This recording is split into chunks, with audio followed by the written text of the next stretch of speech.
Assalamu alaikum hormatly adamlarym. Garaşlar baqy tarap ýurdumyzdaky täderlikler hem habarlar bilen tanışdyrýan Watan habarlary gepleşmeli aşýas.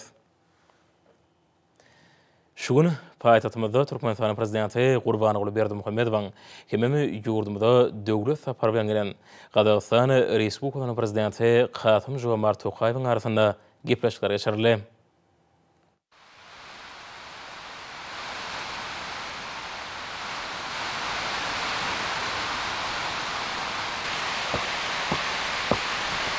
Hormatly Türkmenistan prezidenti, Türkmenistan ýaralýyşynyň beri terkip başdy.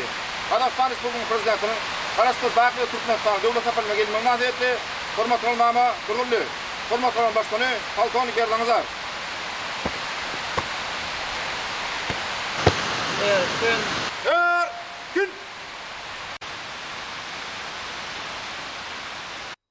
Türkmen paýtagtyna geçiriljek nowatdaky ýokary derejedäki türkmen gadakdywşygy, güýpatarlyk miýlemez dostlyk, hoşnýetli goňşuluk hemde netijeli hyzmatdaşlyk ýörelgelerine esaslanýan iki taraplaryň gatnaşyklaryň taryhyna täze möhüm tapgyr bolar.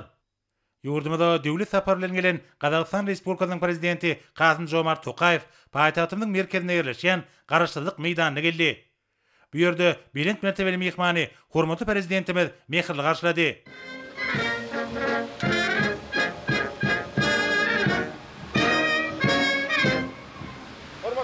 Gazagystan Respublikasynyň prezidenti, Selim Karasty Baky Türkmenistan paýtagty Aşgabat şäherine gelmegi münasibetli hormatly ulama guruldy. Hormatly ulama başkany Polkovnik Erdamazar.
Soňra hormatly prezidentimiz we Gazagystan Respublikasynyň prezidenti Türkmenistan we Gazagystanyň resmi wekiliýetleriniň agdalary bilen tanışdylar.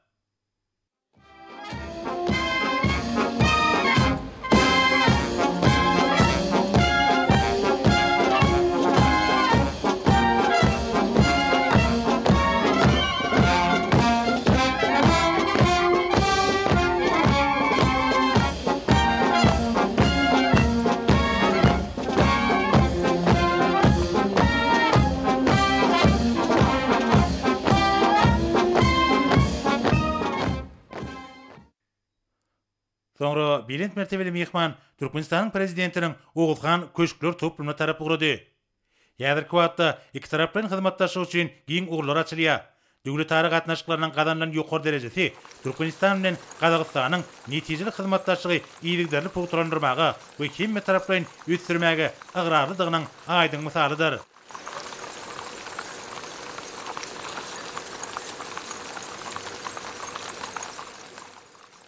İki ýurdun liderleriniň ýygyderli geçirýän duşuklary, olaryň öýdary mehirlik hemde ananşmak gatnaşyklary Türkmenistanyň we Gazagystanyň iki taraplaryň hemde köp taraplaryň görnüşdi. İlkinji nowatda bolsa ýeri halkary guramalarynyň uğru boýunça üstünlikli amala aşyrlayan diýip bulan hyzmatdaşlygyny işçileşdirmäge we giň etmäge çalyşýanyny ýene-de gedek tasdiklaýar.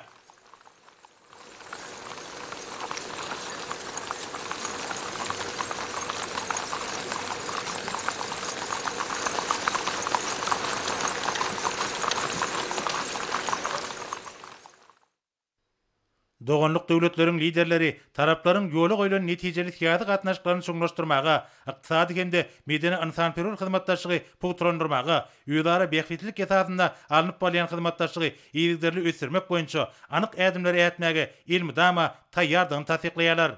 Iki ýurdun döwlet baýdaklarynyň öňünde resmi suraty düşmek dawarasy tamamlanandan soňra hormatly prezidentimiň hemde Gazagystan Respublikasynyň prezidentiniň arasynda iki çäk gepleşikler geçirildi. Уважаемый Касым-Жомарт Кемелевич, рады вас приветствовать в гостеприимном Туркменистане. Позвольте вас поблагодарить то, что вы приняли наше приглашение посетить с государственным визитом ваших добрых соседей. Мы придаем очень большое значение вашему государственному визиту. Как вы знаете, туркмены и казаки, они всегда имели свои глубокие духовно-исторические братские связи. Это и во все времена, поэтому наши отношения всегда были и стабильными, они были и доверительными, и всегда имели свой позитивный результат. Поэтому ваш государственный визит, несомненно, даст еще большой импульс в наших двухсторонних братских, причем стратегических отношениях. И, конечно, и выведет на более новый, качественный уровень. То есть эти взаимоотношения на благо наших народов и интересов братских стран. Я хотел бы также поблагодарить именно вас за тот личный вклад, то, что вы делаете для укрепления уз дружбы между нашими народами. Вы очень много делаете, поэтому позвольте пожелать вам крепкого здоровья, больших успехов в вашей государственной деятельности и в вашем лице всему братскому народу Казахстана. Всех наилучших благ, процветания, счастья и добро пожаловать в Ашхабад. Уважаемый Курбангулы Маликулиевич, от всей души я хотел бы поблагодарить вас за приглашение посетить с государственным визитом братский Туркменистан. Буквально с первых минут пребывания на священной туркменской земле мы почувствовали истинное радушие. Для меня особенно приятно вновь находиться в замечательном городе Ашхабад. Мы впечатлены в очередной раз размахом строительства, качеством строительства вашего города. Что касается самого визита, то мы готовились к нему очень серьезно. Действительно, я согласен с вами, мы рассчитываем, планируем на то, чтобы дать серьезный импульс дальнейшему развитию стратегического партнерства между нашими государствами. Туркменский народ для нас братский народ. Согласен с вами, что дружба между нашими народами уходит вглубь веков. У нас очень много общего, что, кстати говоря, связано с наличием и общей границы. У нас самые чистые намерения в отношении братского народа Туркменистана. Действительно, я лично занимаюсь вопросами развития стратегического партнерства, сотрудничества между нашими государствами. И считаю, что это направление нашей внешней политики является, по сути дела, приоритетным. Но думаю, что во время этого визита будут подписаны очень важные документы, которые определят поле нашего сотрудничества. Еще раз благодарю вас за гостеприимство. И, конечно же, для нас Туркменистан был и остается очень близким, братским государством. Мы, как и прежде, будем очень активно сотрудничать на международной арене, тем более Казахстан неизменно с огромным уважением относится к нейтральному статусу Туркменистана, статусу, который в свое время был одобрен Генеральной Ассамблеей Организации Объединенных Наций. Ananışmak we netijeli ýagdaýda geçen gepleşiklerin barşyna iki ýurdun prezidentleri uzal gadamdan ulaşyklar durupça geçirmek hemde geljek uly meýilnameler bilen baglykda Türkmen gada hyzmatdaşlygynyň meselelerini giň toplamyny ara alyp maslahatdaşlar. Şeýle hem gepleşiklerin barşyna taraplar öýdara gyzyklanma bildirýän tebit we ählimumy gün tertibiniň mühim meselelerini bir näçesi boýunça pikir alşdylar. Soňra gepleşikler iki ýurdun resmi wekiliyetleriniň agdalarynyň gatnaşmagyna giňişlen düzümde dowam etdi. Hormat prezidentime bilet mertebeli mehmany hemde Gazagstanyň wekiliýetiniň ähli agdalaryny Aşgabatda tüý sürekdirme berekledi. Hemde Türkmenistany gelip görmek barada çakylyk kabul edeni üçin prezident Kasym-Jomart Tokaýewa minnetdarlyk bildirdi. Milli liderimiziň belleşýäli şu sapary biziň ýurdumyzda Türkmenistanyň we Gazagstanyň arasyndaky strategik hyzmatdaşlyk gatnaşyklaryny hasy puturlandyrmak ýoluna möhüm tapgyr hökümde garalýar. Biziň ýurtlarymyzyň arasynda häzirki günde halkara resmi namalarynyň 120-sini öz içine alýan hyzmatdaşlygyň uly şertnamalaryň hukuk bunyady işlenip taýýarlandy. Olar köp türlü oglary gurşap alýar. Türkmenistan, Gazagstan bilen sert we ählimum howpsuzlygy puturlandyrmak meselelerine işlen gatnaşyk edýär. Iri halkara guramalarynyň çäklaryna hyzmatdaşlygyň we birlikdäki çäreleri utgaşdyrmagyň derejesi däp boýunça ýokarydyr. Tüwda ykdysady we medeni insanperwer gatnaşyklar ýygydyr lösürlýär. Hormat prezidentimiz iki taraplaryň gatnaşyklaryň mazmunyna ýokary baha berip, olaryň etatyna hoşnýetli goňşulygyň berip-bere hormat goýmagyň hemde ananşmagyň taryhy däpleri, uzak möhletli maksatlaryň we beýiklikleriň amumlygyna düşünilmegi durýa diýip belledi. Milli liderimiz Aziýada ananşmak çärelerini öňe ilerletmek işine biziň ýurtlarymyzyň gatnaşyklarynyň wajypdygyny belledi. Munyň şeýledigini ýakyna Daşary işler ministrleriniň Nur-Sultan şäherine geçirilen Aziýada öýdara gatnaşyklar we ananşmagyň çäreleri boýunça iş maslahatynyň 6-njy dowuşygyna Türkmen wekiliýetiniň işen gatnaşmagy tasdiklady. Hormat prezidentimiz portatdan peýdaranyp, şu ýylyň ahyryna Aşgabatda geçiriljek paragatçylyk we ananşmak fiýadaty, halkara howpsuzlygyň, durnuklygyň we özüşiň bunyady halkara maslahatyna Gazagstanyň ýokary derejeli wekiliýetini gatnaşmaga çagyrdy. Bede Türkmenistanyň bir tarap daşar syýasy ýörelgesini, biziň başlangyçlarymyzy, şol sana halkara hyzmatdaşlygynyň energetika, ulug we ekologiýaly mühim ugrulary boýunça başlangyçlarymyzy Gazagstanyň gollaýanlygyna ýokary baha berýär.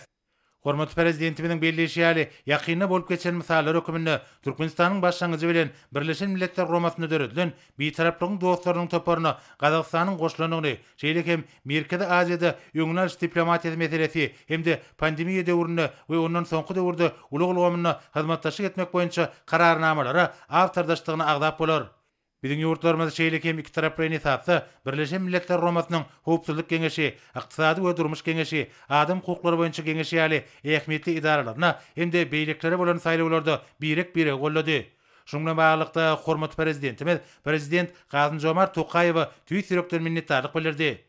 Pandemiýa we onuň täsirlerine garşy görüşmek bilen baglykda almy lukmançylyk diplomatiýasy ulgamyny Türkmenistan hemde Gazagstan gyzyklanma bildirip ýödary kerek edýär. Şonuň bilen baglykda Türkmenistan 8-nji oktýabrda Aşgabatda guralan taglyk görüş we almy diplomatiýa meseleleri boýunça halkara forumny geçirmek baradaky ýurdumyzyň başlangyjyny gollandygy hemde onuň işine Gazagstanyň wekiliýetiniň işen gatnaşanlygy üçin Gazagstan tarapyna minnetdarlyk bildirýär. Milli liderimiziň belleşýäli iki ýurdun hyzmatdaşlygy halkara terrorçylyk, narkotrafik, tergetisi jinaýatçylyk ýaly wekimlere hemde howplary netijeli jogap bermegiň anyk ýagdaýdyr. Ýurdumyzda Birleşen Milletler Guramasynyň terrorçyga garşy ählimum strategiýasyny durmuşa geçirmek boýunça Gazagstan bilen mundan meýlekde birlikde işlemege taýýardyr. Döwlet başlarymyz Merkezi Aziýadaky ösüş ýagdaýlary bagatda Türkmenistanyň we Gazagstanyň hyzmatdaşlygyny aýratyn belledi. Şonuň bilen baglykda şu ýylyň awgustynda Türkmenistana geçirilen Merkezi Aziýanyň döwlet başlarlarynyň konsultativ duşugynyň netijelerini ýokary baha berildi. Hormat prezidentimiz şeýlekem howanyň üýtgemeginiň yaramaz täsirlerine garşy görüşmek, Merkez Aziýa Sebitiniň suw serişdelerini aýagly we oýlançyk peýdalanmak ýaly wajyp ogurlar boýunça tagallarary utgaşdyrmagy dowam etmegiň zerurdygyny bellädi. Türkmenistan Gazaqstan bilen birlikde araly halat etmegiň halkara gaznasynyň işini mundan meýlekde dol gollar. Aral meselesini toplumlaryň çözmäge halkara derejesinde netijeli gatnaşylmagyny gazanar. Hormat prezidentimiz Gazaqstan bilen Uwan meselesini gyzyklanma bilen ara alyp maslahatlaşmagy dowam etmegiň möhümdigini belläp, şunda da iki ýurduň maksatlarynyň gabat gelýänini aýtdy. Biziň ýurtlarymyzda Uwanstanyna aralaşygyň we ýaraşygyň diňe paragatçylykly, tiýady diplomatik serişler arkaly gazanylmagynyň tarapdary bolup çykýar diýerler. Şoň bilen baglykda döwlet başlarymyz Uwan uruna gatnaşyklary Türkmenistanyň hem de Gazaqstanyň daşary işleri ministrlikleriniň arasynda ýurtlarymyzyň beýleki daralaryny goşmak bilen öýdara hereket etmek arkaly mundan meýlekde gollamak maksady laýyk boljakdygyny bellädi. Mälim bolşaly Türkmenistan Uwanstanyň gatnaşmagyna bir näçe iri halkara tassamalaryny turba geçirji ulug elektr energetika aragatnaşyk ogurlaryna degişli tassamalary amala aşyrýar. Olaryň durmuşa geçirilmegine Gazaqstanyň hyzmatdaşlary çekmegiň mümkinçiliklerini giňişleýin garamaga taýýardyr. Gazaqstan Hadar deňizinde Türkmenistanyň goňşusydyr. Biziň iki taraplaryň hem de köp taraplaryň görnüşdäki hyzmatdaşlygymyz Hadary paragatçylygyň, hoşnýetli goňşulygyň, alalaşygyň we öýdary bähbetli hyzmatdaşygyň giňişligine öwürmegiň möhüm ýagdaýdyr. Bu ýurda aýratynda soňky ýyllarda köp işler edildi, strategik maksady ýetildi. Hadar deňiziniň hukuk derejesi hakynaky konwensiýa gol çekildi. Şoň urada biz hadaryaky döwletleriniň Türkmenistanyň geçiriljek nowatdaky 6-njy sammitine beş taraplyň hadar hyzmatdaşlygynyň we öýdary hereketleriň hem ogurlaryny giňişleýin ara alyp maslahatlaşar sebäp hormatly prezidentimiz bellädi. Türkmenistan Gazaqstan bilen Şanhay hyzmatdaşlyk guramasy Ewraziýa ykdysady birleşigi ýaly halkara düzümleriniň işleri bilen baglykly da hyzmatdaşlygy giňiltmäge taýýardyr. Garaşda döwletleriň arkaçynyň çäklerini oňyn we hoşnýetli oňşulyk gatnaşyklarynyň dowam etmegi möhüm hasaplanýar. Gazaqstan bilen ykdysady hyzmatdaşlyk guramasynyň çäklerini hyzmatdaşlyga uly ähmiýet berilýär.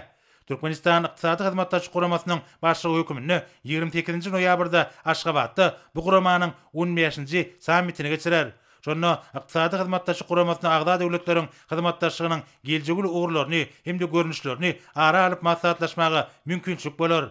Biziň ýurtlarymyzyň arasyndaky töwda ykdysady hyzmatdaşlyk ýerlikderli we durnukly ýa. Hormatly prezidentimiz hatda dünýä ykdysadynyň ýagdaýlary bilen baglykda anyk çylşyrmlyklar babatda Türkmen statistikasynyň maglumatlaryna görä öýdara harit bolan şonuň meçleri 2021-nji ýylyň 8 aýyna geçenliň degişli döwrlen deňişdirlerini 16,16 götürüm artanyny bellädi. Bu görkeji boýunça Gazaqstan Türkmenistanyň daşary söwda hyzmatdaşlarynyň ilkinji 10-lygyna girýär. İki tarapyň tagallarlar netijesinde soňky döwürde söwda ykdysady gatnaşyklar giňedildi. Ýöne olaryň biziň ýurtlarymyzyň eýwelin mümkinçiligini gözeňde tutanyňda ýeterlik däerligi aýdyňdyr. Şonuň bilen baglykda milli liderimiz ykdysady Almatiýan köýmedini hyzmatdaşlyk boýunça hökümetara Türkmen Gazaqstan toparynyň işini işleňdirmegiň döwletara hyzmatdaşlygyna işegler jemgyýetçiliginiň giňden çekilmeginiň zerurdygyny bellädi. Türkmenistan hem de Gazaqstan strategik taýdan ähmiýetli geografik ýagdaý elýär. Hormatly prezidentimiz munyň halkara ulug geçergeleriniň tassamalarynyň durmuşa geçirilmegi gözeňde tutulanyny, ulug üssaşy ulgamyny ýakynyň hyzmatdaşlyk edilmegini şertlendirýänini bellädi. Şu wagtda hereket edýän Gazaqstan, Türkmenistan, Iran demir ýoly uly mümkinçilikler döredýär. Häzirki wagtda Hytaý, Gazaqstan, Türkmenistan we onuň aňry partiýalaryna demir ýol, multimodal ulug gatnawlaryny işleňdirmek, bu ýoly boýunça daşalýan ýükleriň mukdaryny artdyrmak boýunça Hytaý tarapy bilen işler alınıp barýar. Hadar deňizinde Gazaqstanyň hem de Türkmenistanyň deňiz mendilleriniň kuwatlyklary, şeýlekem Türkmenmaşy, Garabogoz, Gazaqstanyň serketi aralygyndaky awtomobil ýoly üren uly mümkinçiligidir. Döwlet başlarymyz şonuň bilen birlikde o etnagat toplumyny, telekommunikasiýa ulgamyny hyzmatdaşlygyň işleňdirýänini bellädi. Ýalňyş energetika pudugyny, energiýa serişdelerini halkara bazarlaryna iwerýän iri döwletler hökümini iki taraplyň mümkinçilikleriň durmuşa geçirilmegine hyzmatdaşlyk etmegiň umut geljegini görýär. Türkmenistanyň Hytaýa tarap çekilen gaz geçirisiniň gurulşygy munyň aýdyň misallar. Şonuň bir bölegi Gazaqstanyň çäklerinden çekildi. Ýurdumyz Türkmen TV gazyny iwermegi guramagyň mümkinçiliklerini degişli terimki guramaçylyk hem de beýleki meseleleri giňişleýin ara alyp maslahatlaşmaga taýýardyr. Senagat kooperasiýasy Türkmenistan bilen Gazaqstanyň hyzmatdaşlygynyň geljegi möhüm urudur. häzir biziň ýurtlarymyzda dürli senagat budaklaryny kemale getirmekde we ösürmekde, senagat kärhanlarynyň düredilmegine we netijeli iş edilmegine uly tejribe toplandy. Hormat prezidentimiň belleşýäli medeni ansanperwer gatnaşyklar Türkmenistan bilen Gazagstanyň arasyna hyzmatdaşykda hem işe aýratyn urny eledi. Şonuň bilen baglykda hormat prezidentimiz amatly şertler bolanyny 2022-nji ýylda ýödara medeniýet günlerini guramagyň mümkinçiligini garamagy teklip etdi. Alam bilim hyzmatdaşlygynam bellemek gerek. Häzirki günde Gazagstanyň ýokary okuw mekdeplerine türkmen talipleriniň 2,5 mиň oguly okuýar. İki ýurdun ilmi işgärleriniň arasynda ýygyderli gatnaşyklary alyp barmak işi ýola goýuldy. Türkmenistan we Gazagstanyň çeksiz mümkinçilikleri bar. Olary halklarymyzyň bähbetine ulanmak mümkindir. Bugünkü ýokary derejedäki duşuk we geçirilen gepleşikler Türkmenistanyň we Gazagystan Respublikasynyň gatnaşyklarynyň hoşnýetli goňşuçylygyň, din hukuklygyň we öýdary hormat goýmagyň berk binýadyna gurulýanlygyny, aýdyň we düşnükli ýörelgelerde birek berege öýdary gerekligine düşünilmegi, iki taraplaryň ägir tuly kuwata akyl getirilmegi arkaly ösürilýäni görkezýär. Hormat prezidentimiz bular barada aýdyp, geçirilen netijeli işler, oňyn maksatlar hemde iki ýurduň arasynda dostluk, dogonluk we hyzmatdaşyk gatnaşyklaryny berkitmek üçin hemme zerur işleri alyp barmagy taýýardyk üçin Gazagstanly kärdeşine hemde onuň ýanyna bilen gelen wekiliýetiň ähli agdalaryna minnetdarlyk bildirdi. Soňra Gazagstan Respublikasynyň prezidenti Kasym-Jomart Tokaýew bugün açyk kabul edilenligi hemde diýip boýunça bildirilen mehirli mehmançyligi üçin hormatly prezidentimize we ähli türkmen halkyna ýene däwregedek minnetdarlyk bildirip, dogonluk Türkmenistana özüniň ilkinji döwlet saparyna üren möhüm ähmiýet berýänini aýtdy. Bu waka aýratyn häsiýetidir. Hemde umumy maksady etmek ornuna türkmen hyzmatdaşlary bilen diň gadam urýanlygynyň misaly bolup durýar. Şol maksat iki taraplaryň dostluk, hoşnýetli goňşulyk we öýdary gollap görmek gatnaşyklaryny hil taýdan täze derejede çykarmakdan abaratdyr diýip bilen mertebeli mehman belledi. Şu duşuň iki döwletiň garaşdyrlygynyň 30 ýyllygy bellenýän ýylyna geçirilmegi öýüz bolşy mazmunydyr. Bilet mertebeli mehman düredilen mümkinçilikden peýdaranyp, ähli Gazagstanlaryň adyndan hormatly prezidentimizi hemde ähli türkmen halkyny bir şanly sene bilen tüýsürekden gutlady. Türkmenistan öz milli lideriniň parasatly ýol başlygyny, bir şanly senäni tebit we halkara hyzmatdaşlygyny ösürmekde sallamly urny ýeleýän häzirki zaman döwlet derejesinde garşylaýar. Gazagystan Respublikasy Türkmenistanyň paragaçyk söýjülük siýasatyny hemde hormatly prezidentimiziň Merkez Aziýa sebitinde bolşýaly Ewraziýa giňişliginde de gatnaşyklary hassa putrandyrmaga gönükdirilen başlangyçlaryny gollaýar diýip dostlukly ýurdun başlygyny belledi. Aşgabatyň dörejlikli daşar siýasat işi Hazaryň merjeni bolan Abadada sebitiň döwletleriniň liderleriniň ýakyny guralan konsultativ duşugynyň üstünlikli geçirilmegine aýdym ýüze çykdy. Şeýlekem ýakyn wagtda Türkmenistana ähmiýetli çäre Hazaryň döwletleriniň başdanlarynyň sammiti geçiriler. Gazagstan Respublikasy we Türkmenistan dürli köp taraply düzümleriň we gurallaryň şäherlerini de netijeli ýödary hereket edip, tebit we halkara gün tertibiniň ençeme wajyp meseleler boýunça garaýşlarynyň umumydygyny hemde ýakynyň görkezýärler. Dürli ulgamlarda şertnamalaryň illa goraýyny ölçüne alýan uly şertnamalaryň hukuk binýat düredildi. Şeýleki iki taraplaryň hyzmatdaşlygy mundan meýlekde putrandyrmaga gönükdirilen bir näçe möhüm aralaşyklar kabul edildi. Gazagstan Respublikasynyň prezidenti Hazar deňdilini Türkmen Gazagstan döwlet herketiniň delimitatsiýasy we baglykçylyk dowlaklarynyň ýanaşyk böleklerini ara çäklendirmek hakynda şertnamany, şeýlekem herketleriň düzgün hakynda hökümetara araşygyny aýratyn belledi. Bu resmi namlara gol çekilmeginiň biziň üçin üren uly ähmiýeti bardyr. Gazak lideri Tewdak Sadyk hyzmatdaşlygynyň köp taraply Gazak türkmen gatnaşyklarynyň ödeni bolup durýanyny belläp, şu ýylyň 8 aýynyň netijeleri boýunça ýödary Tewdada uly öz üçin gazanlanlygynyň hasaby alnanyny aýtdy. Energetika, ulug we logistik bolganlaryna, owagyjylygyna, tenagatda we beýlik bugdaklarda uly mümkinçilikler bar. Şunu medeni insanperwer or ýödary hereketleriň möhüm düzümi bolmagyna galýar. Biziň ýurtlarymyzda ýaşaýan iki halkyň köp sanly wekilleri esasy baglanşdyrjy halka bolup durýar. Gazagstan Respublikasynyň prezidentiniň belleşýäri bularyň ýaklypy iki ýurduň arasyna gatnaşyklaryň aýratyn häsiýete eýdiginiň aýdyň misalydyr. Hoşnýetli goňşulyk we öýdary bähbetli hyzmatdaşlyk ruhyna öýdary yrarlygyň beýanydyr. Şoň bilen baglykda Gazagstan bilen Türkmenistanyň arasynda netijeli gepleşikler we birek-biregiň bähbetlerini nazarda tutmak arkaly taraplaryň çözüp bilmejek hiç ýeri meseleleriň ýokdugy kanagatdan bilen bellendi. Umuman strategik hyzmatdaşlygy toplumdan çuňlaşdyrmaga öýdary amtylmalar geçirilen gepleşikleriň barşyna ýene dergedek tasdiklandy. Şu maksatlar bilen hyzmatdaşyň gün tertibiniň bir näçe wajyp meseleleri giňişleýin ara alyp maslahatlaşyly. Hemde mundan meýlekde öýdary hereket etmegiň esasy uglary ketgitlendi. olaryň gepleşikleriniň netijeleri boýunça şugun gol çekiljek birlikdäki beýannamada dol derejede beýan edilendigini belläp, prezident Kasym-Jomart Tokaýew çykyşynyň ahyrynda döwlet sapary bilen Türkmenistany gelip görmek baradaky çakylyk üçin hormatly prezidentimize ýene dergedek minnetdarlyk bildirdi. Soňra iki ýurdun prezidentleriniň çay başynda bolan gysgaça söhbetleşiginiň barşynda dürli derejelerdäki wekilletleriň saparlarynyň ýygyderli alşylmagy, iki döwletiň ýol başlarynyň şahsy gatnaşyklary, netijeli hyzmatdaşlygy diýipkinli ösdürmegiň mühim şerti bolup durýar diýip bellädiler. Soňra iki tarap bilen resmi nämeleri gol çekmek dabarasy boldy. Onun barşynda demir ýol we konteyner gatnawlarynyň ösdürmegi babatda hyzmatdaşlygyň esasy ýöregleri hakynda Türkmenistanyň ministrler kabinetiniň ýanynaky Ulug we Kommunikasiýalar agentliginiň Türkmen demir ýollary agentligi bilen Kazakystan temir ýoly milli kompaniýasy paýdary jemgyýetiniň arasynda ehtnama Türkmenistanyň we Kazakystan Respublikasynyň serhedine kabel serhed geçilgesini gurmagyň Türkmen aragatnaşyk agentligi we Yusan Mobile paýdary jemgyýeti bilen elektr aragatnaşygyň maglumat kommunikasiýa torlaryny teplemegiň meýil rakyna alşyga Türkmenistanyň Sewda we daşary ykdysady aragatnaşyklary ministrligi bilen Kazakystan Respublikasynyň Sewda we integrasiýa ministrliginiň arasynda Sewda hyzmatdaşlygy barada ýödara düşünşmek hakynda ehtnama Medeniyet babatda hyzmatdaşlyk etmek barada Türkmenistanyň Medeniyet ministrligi bilen Kazakystan Respublikasynyň Medeniyet we sport ministrliginiň arasynda ýödara düşünşmek hakynda ehtnama halkara avtomobil daşamalary ösdürmek barada Türkmenistanyň ministrler kabinetiniň ýanynaky Ulug we Kommunikasiýalar agentliginiň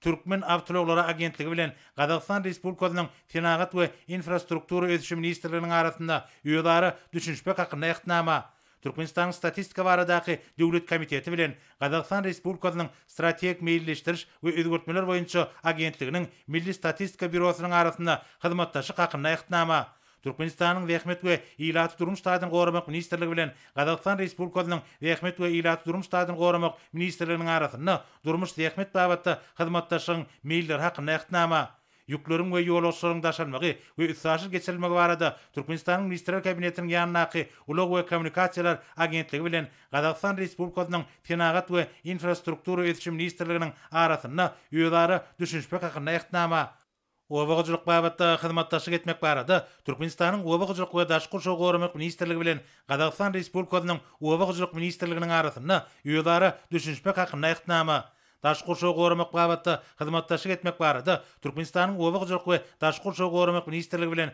Kazakystan Respublikasynyň Ekologiýa, Geologiýa we Tebigy serişler ministrliginiň arasynda ýödara düşünşmek hakynda ehtnama Maglumat babatda hyzmatdaşlyk etmek hakynda Türkmenistanyň telewizioniýa, radio gepleşikleri we kinematografiýa baradaky döwlet komiteti bilen Kazakystan Respublikasynyň maglumat we jemgyýetçilik ösüş ministrliginiň arasynda ehtnama Türkmenistan bilen Kazakystan Respublikasynyň arasyndan geçýän haritler we ulug serişler barada deslapky maglumatlary alşmagy guramak hakynda Türkmenistanyň döwlet gümrük gullugy bilen Kazakystan Respublikasynyň Maliýa ministrliginiň arasynda araşyga goranmak babatda hyzmatdaşlyk etmek hakynda Türkmenistanyň goranmak ministrligi bilen Kazakystan Respublikasynyň goranmak ministrliginiň arasynda araşyga raýat gorançy adatda naşar ýagdaýlaryň öňüni almak we olary ýok etmek babatda hyzmatdaşlyk etmek hakynda Türkmenistanyň hökümeti bilen Kazakystan Respublikasynyň hökümetiniň arasynda araşyga Türkmen Kazakystan döwlet serhediniň düzgün hakynda Türkmenistanyň hökümeti bilen Kazakystan Respublikasynyň hökümetiniň arasynda araşyga gol çekildi.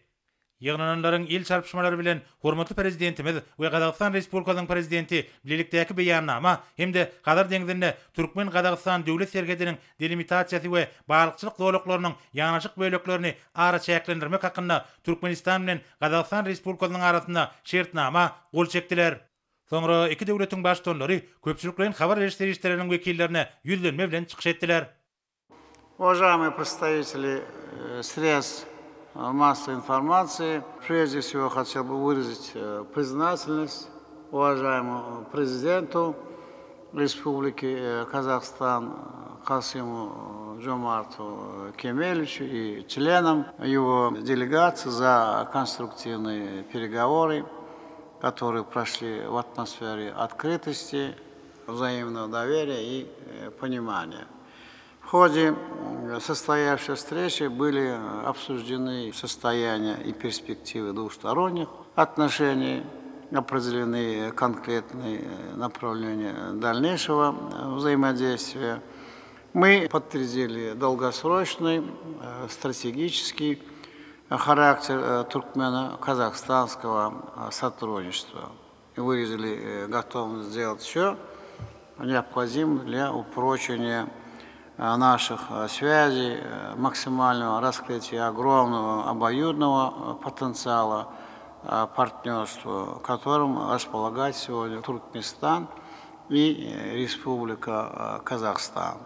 Особое внимание было уделено вопросам укрепления мира, стабильности и безопасности. И хочу подчеркнуть, что по большинству вопросов международной и региональной политики Туркменистан и Казахстан демонстрируют единство или же близость позиций, что является залогом успешного сотрудничества наших стран на мировой арене. В этом контексте будет продолжена доказавшая свою эффективность практика взаимной поддержки в Организации Объединенных Наций и других авторитетных международных организациях.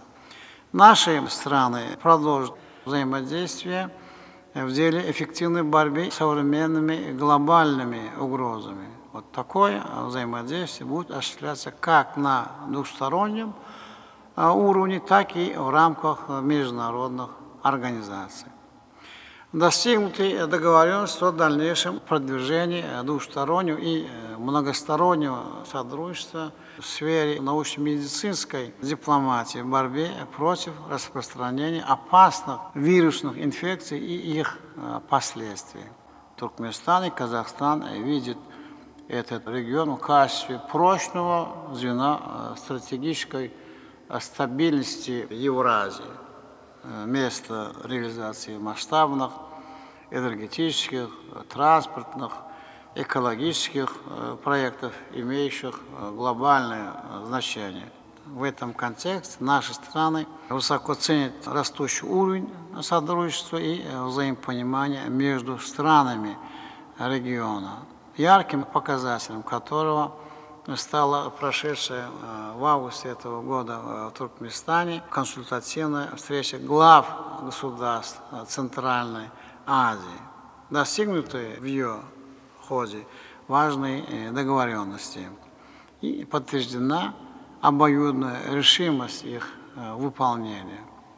Туркменистан и Казахстан продолжат тесное взаимодействие на Каспийском море на принципах добрососедства, равноправия, взаимного уважения, учет интересов всех прикаспийских государств. Мы подтвердили свою твердую приверженность, дух и буквы подписаны в 2018 году Конвенцию о правовом статусе Каспийского моря. Договорились продолжить обстоятельный разговор о различных аспектах и перспективах Каспийского взаимодействия на предстоящем 6-м саммите прикаспийских государств, который пройдет в Туркменистане. Туркменистан и Республика Казахстан также выступают за скорейшее достижение мира и согласия в Афганистане, эффективную интеграцию этой страны в региональные экономические, инфраструктурные проекты. Договорились продолжать диалог по афганской проблематике по линии Министерств иностранных дел двух стран. Отдельное место на переговорах было уделено экологической проблематике, в частности, дальнейшему укреплению и совершенствованию деятельности Международного фонда спасения Арала. В ходе переговоров был отмечен последовательный, заинтересованный, взаимовыгодный характер торгово-экономического партнерства Туркменистана и Казахстана. Подтверждена обоюдная готовность к ее расширению и диверсификации. Среди приоритетных направлений были выделены энергетика, транспорт и коммуникации, агропромышленный комплекс и ряд других. В данном контексте была подчеркнута важность привлечения к межгосударственному сотрудничеству деловых кругов двух стран. Должное место в ходе переговоров было отведено сотрудничеству двух государств в культурно-гуманитарной сфере. Мы подтвердили обоюдную готовность к ее дальнейшему расширению, поощрению контактов между представителями творческой интеллигенции, деятелей культуры и искусства. Была дана высокая оценка уровню взаимодействия в научно-образовательной сфере, которая с каждым годом расширяется и осуществляется на системной и долгосрочной основе. Свидетельством этому является подписание в ходе этого визита документов о сотрудничестве между рядом ведущих вузов Туркменистана и Казахстана, что открывает серьезные перспективы научной работы, студенческого обмена, формирования совместных образовательных программ и проектов. Мы высоко ценим и признательны Казахстану за неизменное содействие, оказываемое в деле подготовки своих учебных заведений молодых специалистов из Туркменистана. Уважаемые представители средств массовой информации, государственный визит уважаемого Касыма Жомарта Кемельевича Токаева в Туркменистан показал, что в лице Казахстана мы имеем надежного друга и ответственного партнера. Мы благодарны Казахстану за его неизменную поддержку нейтрального внешнеполитического курса Туркменистана, наших международных инициатив по актуальным вопросам глобального развития. В свою очередь, Туркменистан также поддерживает Казахстан во всех его конструктивных начинаниях.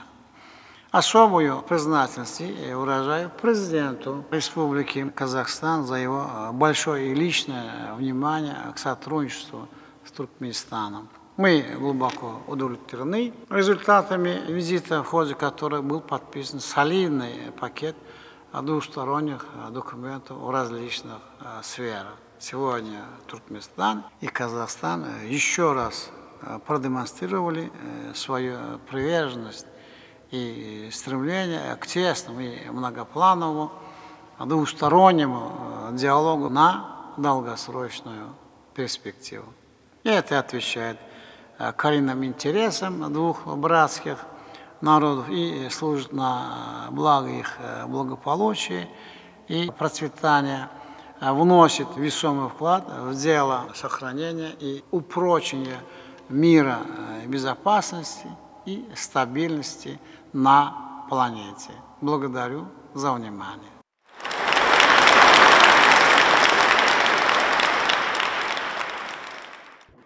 Сегодня мы приняли целый ряд важных документов, среди которых особое место занимает договор о делимитации казахско-туркменской государственной границы и разграничении смежных участков рыболовных зон на Каспийском море, а также межправительственное соглашение о режиме границы.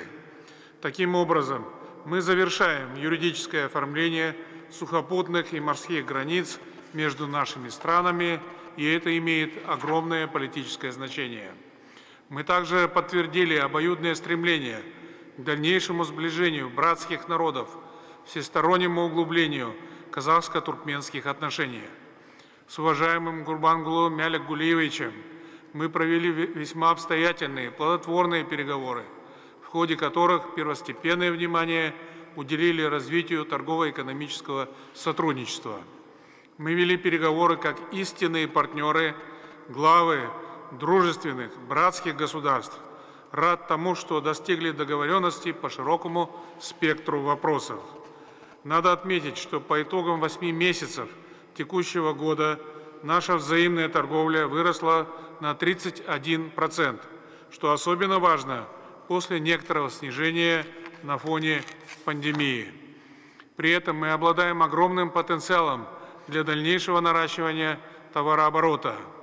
С нашей стороны было высказано мнение, что огромные резервы имеются в энергетике, транспорте, логистике, сельском хозяйстве, промышленности и других отраслях. Поэтому условились принять пакет мер, направленных на существенное увеличение объема взаимной торговли. Правительством поручено задействовать имеющийся экспортный потенциал двух стран для расширения номенклатуры товаров. Казахстан готов нарастить поставки продукции металлургической, машиностроительной, нефтехимической, пищевой и фармацевтической промышленности. С нашей стороны подготовлен перечень товаров, которые могли бы быть поставлены на туркменский рынок. В ближайшей перспективе стоимость может составить более 130 миллионов долларов. Перспективным видится увеличение экспорта нашей сельхозпродукции, прежде всего муки и пшеницы. Существуют хорошие возможности для расширения сотрудничества в области железнодорожного транспорта. Казахстанские компании заинтересованы в наращивании экспорта современных локомотивов, пассажирских вагонов, а также широкие линейки комплектующих для туркменских железных дорог. Мы отметили обоюдную заинтересованность в обмене опытом и налаживании кооперации между оборонными предприятиями. Во всяком случае, такое предложение было высказано с нашей стороны. Считаем, что хорошие возможности для сотрудничества имеются и в аэрокосмической сфере. Для более эффективной экономической кооперации правительством поручено ускорить подписание соглашения о поощрении и защите инвестиций. Мы также подтвердили готовность работать над совместными якорными проектами в целом ряде областей экономики. Хорошие возможности открываются в связи с партнерством в газовой отрасли. С моей стороны было высказано обращение в адрес уважаемого Гурбангулы Мялигулиевича рассмотреть возможность поставки туркменского газа на казахстанский рынок по взаимоприемлемым ценам. Мы согласны с мнением руководителя туркменского государства, президента Туркменистана о важности планового системного подхода к решению данного вопроса. Для всесторонней реализации нашего торгово-экономического потенциала Казахстан предложил ежегодно проводить межрегиональные форумы. Подобный формат доказал свою эффективность. По результатам этой работы, я думаю, в Мангистауской области, Балканском вилаяте можно было бы создать, это было наше предложение, специальную зону приграничной торговли с автомобильным и грузовым терминалом. Полагаю, что правительство обеих стран рассмотрит эту возможность. Актуальной темой двусторонних переговоров является транзитно-транспортная сфера, обладающая значительным потенциалом. Основной задачей в этом направлении обозначена полноценная загрузка магистрали Казахстан, Туркменистан, Иран. Подчеркнута важность оптимизации тарифной политики, улучшения условий транспортировки в наших странах для стимулирования роста объемов перевозок. Широкие возможности имеются и по линии логистического взаимодействия между каспийскими портами Актау, Курок и Туркменбаши.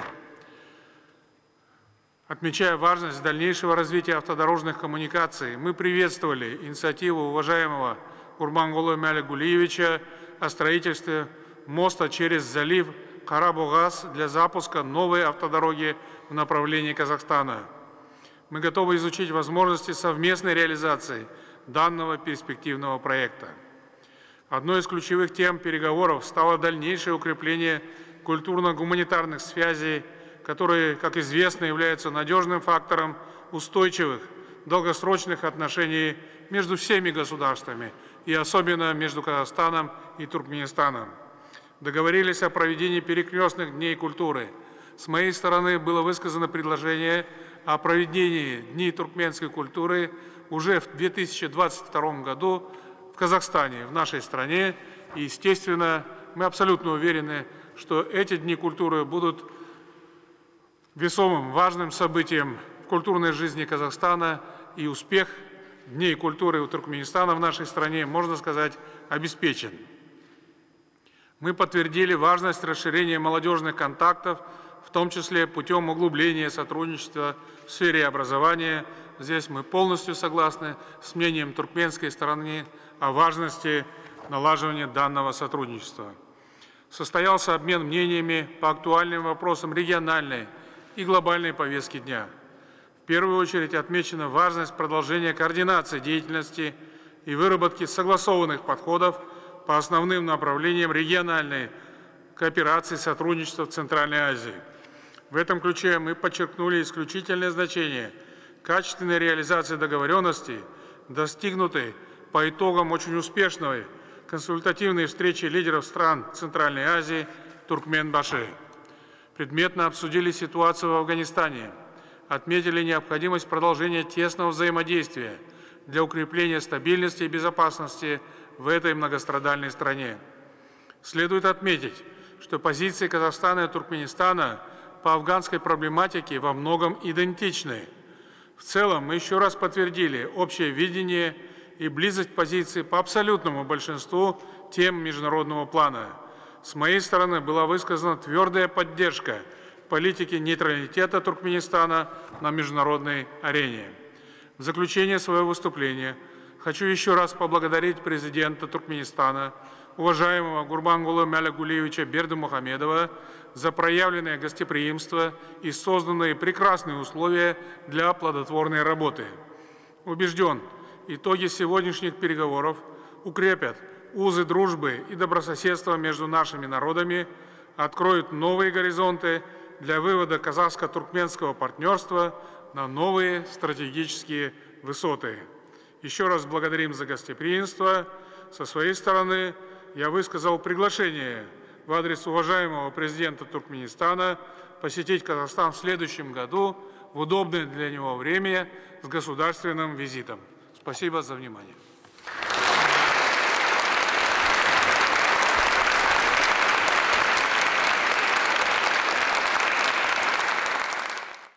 Уважаемый Касым-Жомарт Кемелевич, уважаемые члены делегации, представители средств массовой информации, мы сегодня в нашей прекрасной столице Ашхабаде рады принимать наших друзей из братского Казахстана, отношения с которым всегда отличаются искренностью и открытостью и основано на прочных узах взаимного доверия.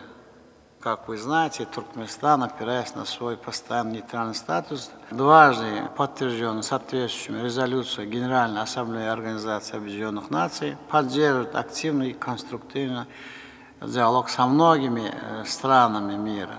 И в этом контексте развитие укрепления взаимосвязи Туркменистана с Казахстаном занимает важное место в нашей внешнеполитической повестке. Нас связывают тесные дружественные отношения, историческая общность и культурная близость народов двух стран. Плодотворный контакт на различных уровнях между Туркменистаном и Республикой Казахстан является ярким примером эффективного взаимодействия в контексте политико-дипломатического, торгово-экономического и гуманитарно-культурного партнерства. Мы ценим высокий уровень и доверительный характер сотрудничества с Казахстаном, достигнутый за последнее время, намерены и далее прилагать необходимые условия для дальнейшего его укрепления.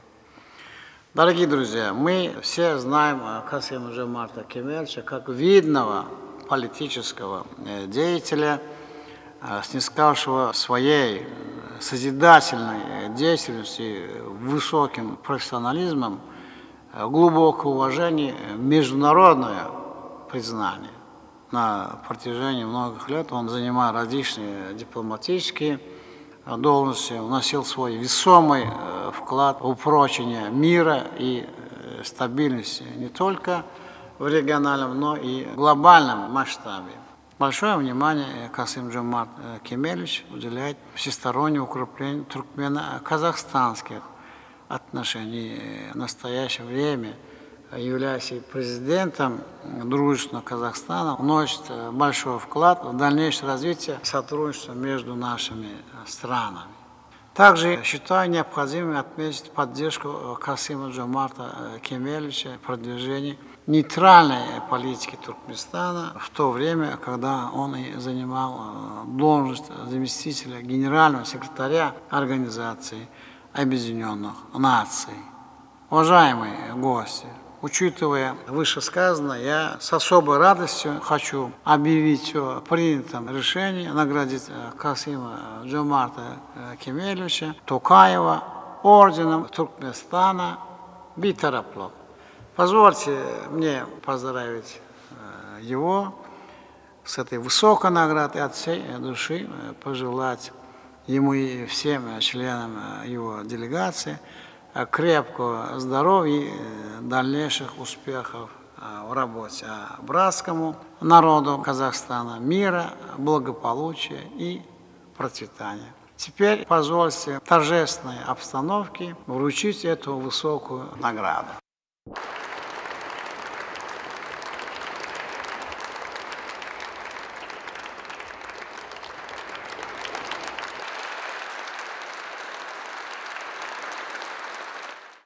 Уважаемый Гурбангулы Маликулиевич, для меня большая честь получить высокую государственную награду Туркменистана, орден Бейтараплык.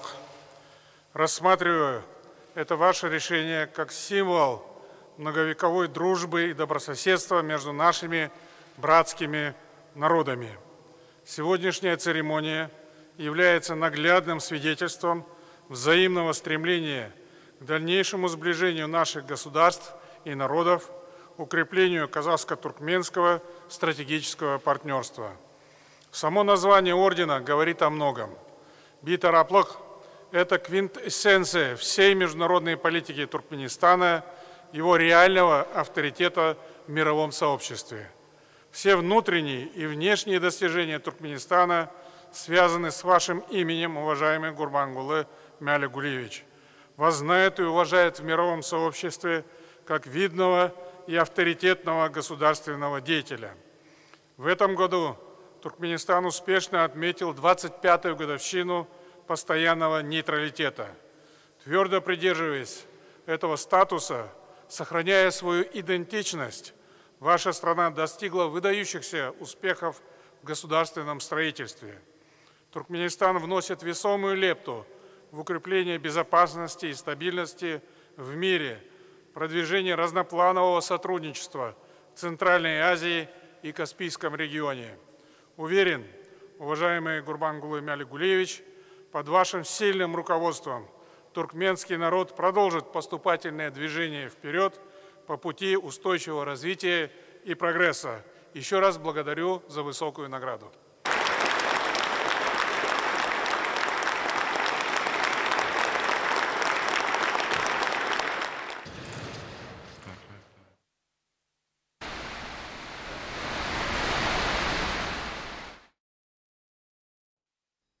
Ергелене билләп geçsek, Қазақстан Республикасының президенті Қасым-Жомарт Тоқаевың юрдымызда дәүлет сапарының чәйәкләренә Саныл Гомарқали Түркменстанның ва Қазақстан Республикасының юқоры оқу мектепләренең арасында хезмәттәшлек etmek белән багланышлы дегишче рәсми намлары кол чәкелде.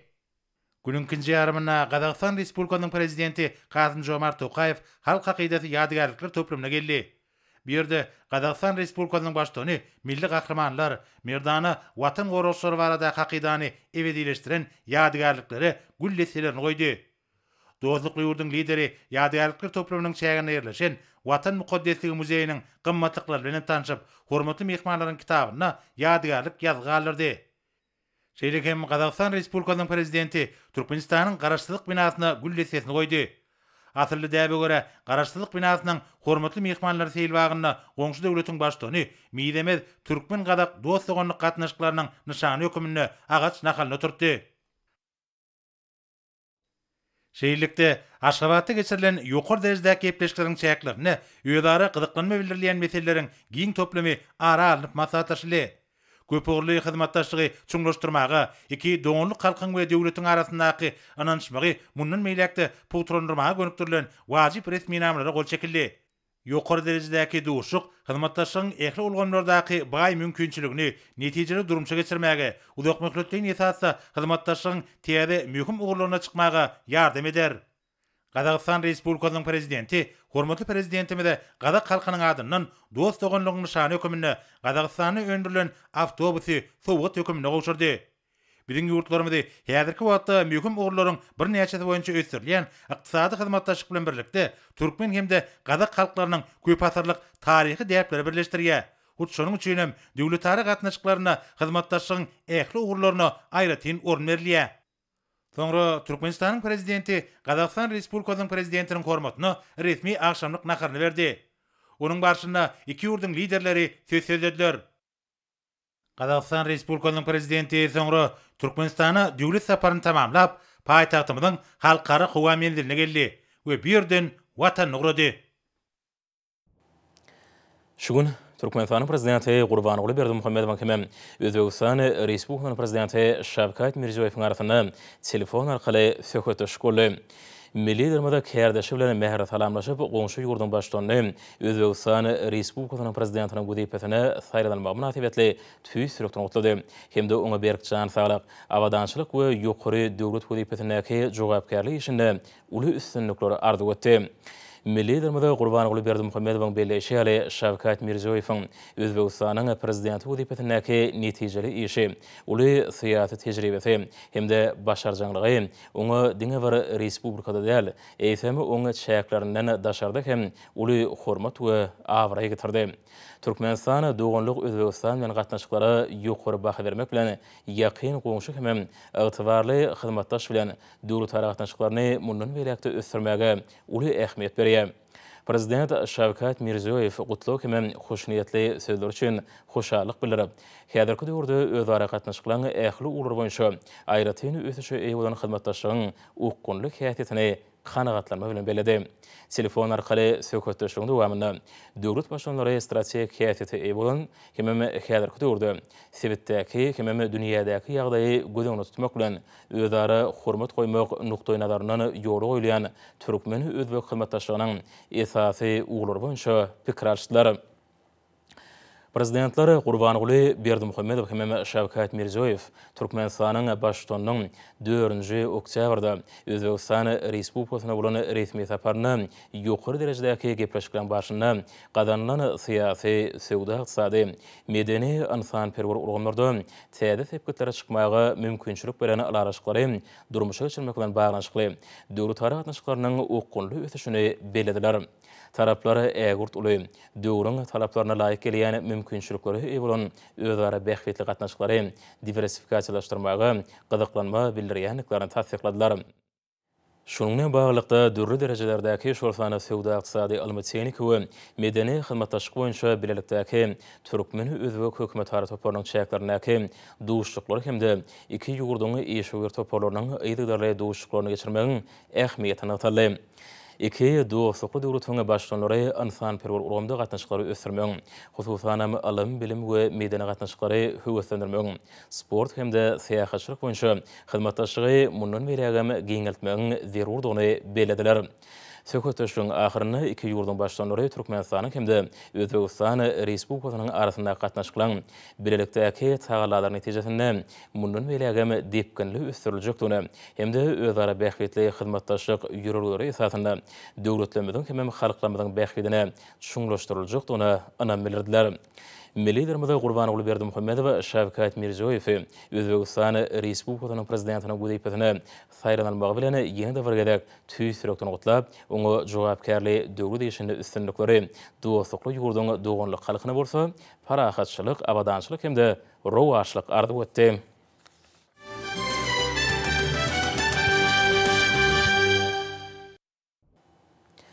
Häzir bolsa Türkmenistan prezidenti Gurbanoğlu Berdimuhammedow hem Qazaqstan Respublikasynyň prezidenti Kasym-Jomart Tokayewiň bilelikdäki beýannamasy bilen tanış edýäs. Türkmenistan prezidenti Gurbanoğlu Berdimuhammedowyň çağırmagy boýunça Qazaqstan Respublikasynyň prezidenti Kasym-Jomart Tokayew 2021-nji ýylyň 25-nji oktýabrynda Türkmenistana ilkinji döwlet saparyny amal aşyrdy. Döwletleriň başçylary däp bolan dostluk, dogry özara düşünmek, açyklyk hem ananyşmak ýagdaýynda Türkmen Qazaq strategik hyzmatdaşlygynyň tutuş toplamy boýunça hemme taraplaryň hem netijeli gepleşikleri geçirdiler. Şeýle hem özara gyzyklanma bildirilýän möhüm halkara hem sewit meseleleri boýunça pikir alşdylar. İki döwletiň garaşdygynyň 30 ýylynyň ören möhümdigine ikrar edip, Türkmenistan prezidenti Gurbanoğlu Berdimuhammedow hem Qazaqstan Respublikasynyň ilkinji prezidenti Ýelbasy Nursultan Nazarbayewiň Türkmenistan bilen Qazaqstan Respublikasynyň arasyndaky doganlyk halklaryň köp asyrlyk dostluk we hoşniyetli goňşylyk, şuňur medeni ruhy gatnaşyklaryna esaslanan dostlukly gatnaşyklary ösdürmäge hem berkitmäge ören uly qoşonluklarını belläp, halkary hukugynyň iqrar edilen kadrlaryna, Birleşen Milletler Guramasynyň tertipnamasynyň maksatlaryna, hememi ýörelgelerini, şol sany garaşdyrdygyna, öz ýoltaýarlygyna, çek bütewligine, serhetlerini miýdemedligine, birek-biregiň içerki işlerine gatnaşmalygy, din hukuklulygy hem özara behwide, özara hormat goýmagyň ýörelgesine, gyşarnykdy eýerýänliklerini beýan edip, Türkmenistan we Gazagystan Respublikasynyň arasyndaky durnukly we ananşmagy esaslanýan häsiýetli gatnaşyklaryň iki doganlyk döwletiň esasy behwitlerine laýyk gelýänligini, şerekem Merkezi Aziýa sebitinde parahatçylygy, durnuklulygy hem howpsuzlygy üçin etmekde esasy şert bolup hyzmat edýänligini anam bildirip, syýasy, sowda ykdysady hem medeni insanperwer uglarda Türkmen Gadak hyzmatdaşlygynyň depkinli üsýänligini kanagatlanma bilen belläp, Türkmenistan we Gazagystan Respublikasynyň arasynda strategik hyzmatdaşlyk hakyndaky 2017-nji ýylyň 18-nji aprelinaky şertnamanyň aýratyny ähmiýetini notap, prezidentler şular barada beýan edýärler. Döwletiň başlanary Türkmen Gadak gatnaşyklaryny din hukuklyk özara hormat goýmak, hem birek-biregiň behwitlerini nazar almak esasynda hemme taraplaryny berkitmegiň uzak möhletligini uğrunyň üýtgüsizligini tasdikladylar. Hem iki taraplaryň gatnaşyklary iki ýurduň halklarynyň abadançylygyny, hem behwidini özara hyzmatdaşlygyň hil taýdany täze derejetine çykarmagy, hemme taraplaryny gollaw bermäge put eýerýänliklerini beýan etdiler. Gazagystan Respublikasynyň prezidenti Kasym-Jomart Tokaýewiň döwlet gatnaşyklarynyň tutuş toplumyna täze itergi beren Türkmenistany ilkinji döwlet saparynyň ähmiýetini belläp, taraplar ýokary belend hem beýleki derejelerde işleň hem netijeli gatnaşyklary mundan belägem ösürme uğruna çykyş etdiler.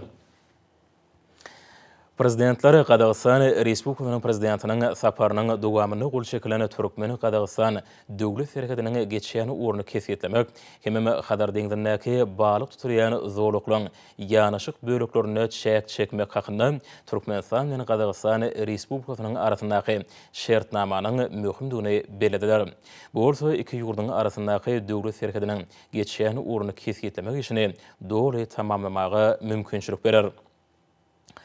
Döwletden başlanary Türkmen Gazagystan döwlet serhediniň düzgüni hakynda Türkmenistanyň hökümeti bilen Gazagystan Respublikasynyň hökümetiniň arasynda alaraşygyň baglaşylmagynyň döwlet serhedinde durnuklulygy üçin etmek işine serhed meselelerini dostlyk, birek-birege hormat goýmak, hem ananşmak ruhuny düzgünleşdirmäge hyzmat etjekdigini kanagatlanma bilen belediler. Taraplar Türkmenistan we Gazagystan Respublikasynyň arasyndaky döwlet serhediniň iki doganlyk ýurduň hem halkyň dostlyk, hoşniýetli goňşulyk hem hyzmatdaşlyk serhedi bolup garmak üçin mundan belägem çäreler görürler. İş ýüzünde özara gyzyklanma bildirýän ähli uglarda gatnaşyklary mundan belägem giňeltmäge, hem berkitmäge, umumy çalyşmakdan uralyp, prezidentler sowda, ykdysady, uly kommunikasiýa, medeni insanperwer hem beýleki uglarda geljegi uly bolan mümkinçilikleriniň bardygyny belediler.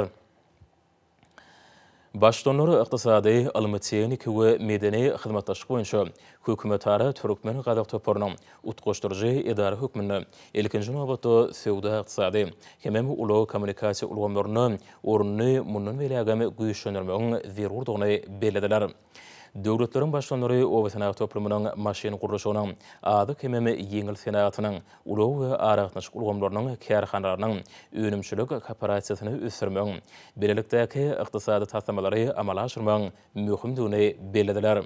Prezidentler harit durunşygyny ýokary goşulan bahaly önümleri çekmek arkaly özara sowdanyň möçörlerini mundan belägem artdyrmak hem oňa sanawyny giňeltmegiň möhümdigini tasdikladylar. Taraplar telekeçilik işi, haritlaň we hyzmatlaň dünýä bazarlaryna çykarylmagynyň mümkinçiliklerini ýokalanyrmak, şeýlekemi özara esasy işgörlük maslahatlaryny hem senagat önümleriniň milli sergilerini geçirmek üçin amatly ykdysady, mali we hukuk şertlerini döretmek uğruna çykyş edýärler. Prezidentleri ulu kommunikasiya ulgamını daşarkı bazarlarda öreyen kıyısqa yol veren kemem netijeli çıkmağı üpçün ediyen iki taraflayın xizmataşığın ehmiyetini nıgtadılar. Uzeyn Qadağıstan, Qadılgaya, Bereket, Etrek, Türkmenistan, Qoruğun, İran, demir yolu boyunca demir yolu qatnatmalarını amaraşırmaqda xizmataşığı mundan veylagim ösürmeğin zerurduğu belirlendi. Bu qatnu uğru Türkmenistan'ı kemem Qadağıstan Respublikasının çayakları boyunca üstaşır yük taşımalarını üpçün ediyen belirlikteki taslamaları amalaşırlığında ileri tutulayan uğru xataplanılıyor. Tarafları ulu ulgamını iki yurdunum bəxtliklerine layık geliyen mühim taslamaları qo'llanmağı mundan veylagim devam ettirirler. Prezidentleri Ansan Pergur ulgamda xizmataşığı ayratini ünsiyerdiler. Degişli quramalın medeniyet kemem sunudi şehirlerinin, barlıq merkezlerinin, yuquru ku mekteplerinin kemem köpçülüklerini haber veriştirişlerinin arasındaki qatnaşıqlığın mühim ehmiyetini belediler. Alım kemem texnika, sport kemem seyahatçılık ulgamlarını xizmataşığı düyüplü işçenleştirmek barada alalaşık qadanırlı. Tarafları iki yurdun yaşlarını qo'llab vermegi, şolsanna yaş netilleri ruhi axlaq taydani terbiye vermegi, kemem ulun cemiyetin bəxtliklerini, zekinlerini kemem uquyup başarılıklarını qo'llanmağı gönükturlarını belirlikteki çayraları geçirmegi kemmi taraflayını hüvüsöndürürler. Şununla bağlıqda degişli ministerlikleri kemem pudoqlayını dolanış idaralarına 2022 yılda Türkmenistan'ı kemem Qadağıstan Respublikasında özara esaslı medeniyet ve kino günlerini quramak tavşarılı. Türkmenistan'ın kemem Qadağıstan Respublikasının prezidentleri xalqarı siyasetinin esası meseleleri boyunca qarayışlarının yakınlığını ya da qavat geliyanlığını belediler. Dünya genişliğini özara xizmataşığı işenleştirmeyi maqsad dinyanlıklarını tasdiqladılar. Dövletlerin başkanları xalqara terrorçuluğunu, ekstremizmi, bekanun migrasiya, neşe terişlerinin ya da psixotrop madalan bekanun dolanışığını, transmilli quramaçılıqlı cinayetçiliği hem de xalqara hukukluğunun beyleki hukuklarını hem vühümlerine karşı görüşmekte. İki taraflayın derecede hem xalqara düdümlerinin çayaklarını hem şolsanna Almatı şehirindeki neşe terişlerinin psixotrop madalan ve olan prokursorlarının bir kanunu dolanışına karşı görüşmek boyunca Merkezi Aziya Sevit Maglumat Utqaşırcı Merkezi'nin çayaklarını da xizmataşığı mundan veylagim östürmek uğruna çıkış ettiler. 2022 yılda bu merkezin direktörü vazifesini Türkmenistan'ın vekili eyeler. Tarafları ählimi meseleleri çözmekte, durnuqlu ötüşü üpçün etmekte, dünyada hukukçılık hem durnuqluluğu berkitmekte, şerek hem xalqara paraxatçılığına vühüm saliyan çoluş hareketlerine karşı görüşmekte, xalqara birleşiginin tağalalarını birleştirmekte, Birleşen Milletler Qurumasının hem on institutlarının orunu yoxurlanırmağın zerur davarda bir bütüğü qarayışı beyan ettiler.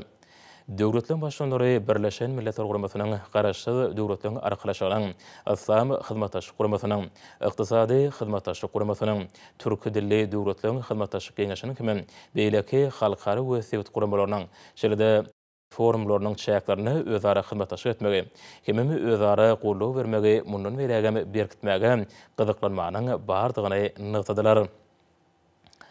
Xadar bilen bağlanışıqlı meseleleri ara alıp masaqlaşıp, prezidentleri Xadar yağı dövletlerinin sevitli hukukçılığı kememi durnuqluluğu qo'llamakta, Xadarda iqtisadi ösüşü ilerletmekte, esası orni eyleyenliklerini belediler.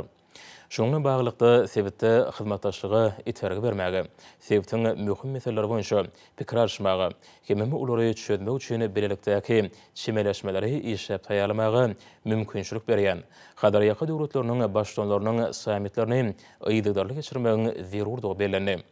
Dövletlerin başkanları Türkmenistan'ı 6. Xadar samitini geçirmeğin, onu mazmunun düzümünü yuqur hili işlep tayarlamağın, kememi alalaşmağın ehmiyetini belediler. Bu samitin üstünlüklü geçirilecektiğine anamilirli. Bu samit Xadar dengizini özara qatnaşıqlarını Xadar kadaman hukuk esaslarını emele getirmege qoşont qoşur. Sevitde durnuqluluğu kememi hukukçılığı mundan veylagim berkitmege yardım eder. Dövletlerin başkanları Aral dengizinin sevitini ayratinam ekologiya qiyinçılıkları bolan zorluqlarda durmuş iqtisadi ve ekologiya yağdayını qoğranırmak bilen bağlanışıqlı meseleleri toplumda çözmek için tağalaları birleştirmeğin mühimliğini iqrar ettiler. Prezidentleri suwun atmosfera howasynyň hapalanmagyny, yerliň zaýylanmagyny azaltmagy, bağ nahalary ekileni zowluklyň meýdanlaryny artyrmagy, tebigy betbagçylyklaryň şolsany suw joşmalarynyň sili akymlarynyň gurukçylygyň töwekkelçiliklerini azaltmagy, şeýle hem arasy agyz suw bilen üpçün etmäge, hem beýleki meseleleri çözmäge gönükdirleni alalaşylan şäherleri görmegiň zerurdygy bilen alalaşdylar. Merkezi Aziýanyň ähli döwletleriniň bähwetlerini nazara alyp hem olaňa gatnaşmagyna araly halat etmäň halkara gatnaşynyň guramaçylyk düzmini hem şertnama hukuk bünýadyny kämilleşdirmek boýunça geçirilýän işleň möhümdigi bellendi. Döwletler başlanary Merkezi Aziýanyň serki düzü derýalarynyň suw serişleriniň sevtiň halklarynyň umumy gymmatlygy bolup durýanyny, hem bu sebäpde häzirki döwürde ýaşaýan onlarca million adamlaryň hem geljeki nesilläriň ykbalynyň tutuş sevtiň durnuklygynyň hem awadançylygynyň bu serişleriň adalatly we rejeli ulanylmagyna baglydygyny tasdiqladylar. Şununla bağlılıkda açık gepleşikleri dowam ettirmegiň, özara düşünşmegi berkitmegiň, hem netijeli hyzmatlaşygy ösdürmegiň, özara kabul ederlikli, adalatly we netijeli çözgütleri gözlemegiň zerurdygy ikrar edildi. Döwletler başlanary sewit hyzmatlaşygynyň ören möhüm meselelerini seretmek üçin meýdança bolup hyzmat edýän sewitde dostlyk, ananyşmak, hoşnýetli goňşulyk hem hyzmatlaşyk ýagdaýyny emele getirmäge ýardym edýän Merkezi Aziýa döwletleriniň başlanlarynyň konsultativ dowuşçyklarynyň şäherlerini mundan berägem özara hyzmatlaşyk etmegi golladylar. Prezidentleri Merkezi Aziýa döwletleriniň başlanlarynyň geçirilen konsultativ dowuşçyklarynyň dowamyna gadanlanan araşyklaryny dogry meşhurda durmuşa geçirilmegi uğruna çykyş etdiler. Iki döwletiň başlanlary ýadro ýaratylanmagy hem ýadro ýaraglaryny ýaýratmalyk işinde tagallalary birleşdirmegiň zerurdygyny belediler. Merkezi Aziýada ýadro ýaragyndan azat zowluk hakyndaky şertnamany hem Gazagystanyň başlanýy boýunça Birleşen Milletler Guramasynyň Baş Assambleýasynyň 2015-nji ýylyň 5-nji dekabryny 70-57 rezolýusiýasy bilen kabul edilen ýadro ýaragyndan azat dünýäni gurmak hakyndaky ähli umumy jarnamany durmuşa geçirmegiň şäherlerini hyzmatlaşygy mundan beýlegem ösdürmäge taýýardyklaryny beýan etdiler. Prezidentler Türkmenistanyň alyp barýan hemişelik beýtaraplyk siýasatynyň sebäpde hem bütün dünýä derejesinde halkara parahatçylyk hem howpsuzlygy berkitmäge ýardym edýändigini, hem döwletleriň arasynda parahatçylygy esaslanýan dostlukly we özara bähwetli gatnaşyklary ösdürmekde möhüm orny eýleýändigini atyp, Türkmenistanyň başlanýy boýunça Birleşen Milletler Guramasynyň Baş Assambleýasynyň 2020-nji ýylyň 7-nji dekabryna kabul edilen halkara parahatçylygy, howpsuzlygy saklamakda we putulanyrmakda hem-de durnukly ösüş işinde beýtaraplyk siýasatynyň ornatly rezolýusiýasyny iş ýüzünde durmuşa geçirmegiň möhümdigini belediler. Iki döwletiň başlanlary Birleşen Milletler Guramasynyň Baş Assambleýasy tarapyndan halkara parahatçylyk we ananyşmak ýyldy ýylyp elan edilen şu ýylda başlanan ananyşmak we medeniýetleň hyzmatlaşygy mowzugynyň dünýäniň üns merkezine galmalygyny berediler. Şununla bağlılıkda Türkmenistan tarapyndan öňe sürülen Birleşen Milletler Guramasynyň Baş Assambleýasynyň Merkezi Aziýa sewitine parahatçylygy, durnuklygy we durnukly ösüşi üpçün etmek maksady bilen sewit hemde halkara hyzmatlaşygy putulanyrmak atly rezolýusiýasynyň taslamatyny işläp taýýarlamagy gollaw berilýänligi beýan edildi. Gazagystan Respublikasynyň prezidenti Aziýada özara hyzmatlaşyk we anamy berkitmek çäreleri boýunça Moskwada Türkmenistanyň synçy döwlet hökmüne goşulmagyny gollady. Türkmenistanyň prezidenti Gazagystan Respublikasynyň Aziýada özara hyzmatlaşyk we anamy berkitmek çäreleri boýunça Moskwada başçylyk etmegine ýokary baha berdi. Döwletler başlanlary bu maslahatyň Aziýada hyzmatlaşygy berkitmek üçin köp taraplaýan platforma hökmünde uly mümkinçilikleriniň bardygyny bellep, sebäpde ananyşmagy, parahatçylyk we hyzmatlaşygy berkitmek maksady bilen Aziýada özara hyzmatlaşyk we anamy berkitmek çäreleri boýunça maslahatynyň şäherlerini işleň özara hyzmatlaşyk etmegi, dowam etdirmegi maksady edilýänliklerini beýan etdiler. Şolar wagtda Merkezi Aziyada we Hadar Tewtinde halkara parahatçylygyny, howpsuzlygy we durnukly ötüşi gollamagyň meseleleriniň özara baglanşyklydygyny, hemem bölünmezligini düşünüp, döwletleriň başçylary Türkmenistanyň Merkezi Aziya, Hadar Tewti parahatçylyk, ynanşmak we hyzmatdaşlyk zorlugyny döretmek hakyndaky başlangyjyny gollawyny beýan etdiler. Bu model ählimu parahatçylygyň we ötüşiň bähridini köp taraply hyzmatdaşlygy berkitmäge gönükdirilen başlangyçlary öňe sürmek üçin platforma hökmüni garadylar. İki döwletiň başçylary arasaçylyk we keselliň ýaýramagyna garşy görüşmek bilen bagly adatdan aşary ýagdaýlaryň öňüne almak, hemem ýokunç keselliň çalt ýaýramagyna garşy görüşmek babatda tagallalary mundan berägem birleşdirmegiň häzirki döwürde iki ýugurdyň öňünde durýan esasy wezipalaryň biri barada bir bütöwü garaýşy beýan etdiler. Taraplar koronavirus ýokunjynyň pandemiýasynyň netijesini emelegirene çyrşyrmy ýagdaýlarda Türkmenistanyň hemem Gazagystan Respublikasynyň birege gollaw berýänliklaryny hemem raýdaşlyk bildirýänliklaryny kanagatlanma bilen belediler. Taraplar ýokunç keselliň öňüne almak hemem olary bejermek, saglyk uruş işgärlerini taýýarlamak, sanjymlary, derman serişlerini hemem beýleki lukmançylyk we derman önümlerini önürmek, hemem olary bilen üpçün etmek babatda ýürüýte uğrar boýunça düzümlüğün arasynda özara hereketleň hemem hyzmatdaşlygy ösdürmegiň möhümdigini belediler. Gazagystan Respublikasynyň prezidenti Türkmenistanyň prezidentiniň bütün dünýä saglyk uruş guramasynyň koronavirusyň genomyny öwrenmek boýunça ýürüýte maksatnamasyny bütün dünýä saglyk uruş guramasynyň öýküni sowuklama keseline garşy görüşmek boýunça sebit mexanizmini bütün dünýä saglyk uruş guramasynyň ýeti ýokunç keselleri bejeriş we olaň öňüne usuliýet merkezini virusologiýa, bakteriologiýa we epidemiologiýa boýunça Merkezi Aziya ýurtlary üçin sebitleýini merkezine döretmek baradaky başlangyjyny gollawyny beýan etdi. Gazagystan Respublikasynyň prezidentiniň biolog hemem biotehnolog howplar babatda howpsuzlyk we gödäwçilik çärelerini görmäge, biolog işläp taýýarlamalary diňe parahatçylyk maksatlary üçin ulanmaga ýardam bermäge, şonuň netijesinde parahatçylygy gollamaga, ýer ýüzüniň ilatynyň saglygyny we awadançylygyny üpçün etmäge gönükdirilen halkara biolog howpsuzlyk boýunça agentligi döretmek baradaky başlangyjynyň möhümdigi we ähmiýeti belenildi.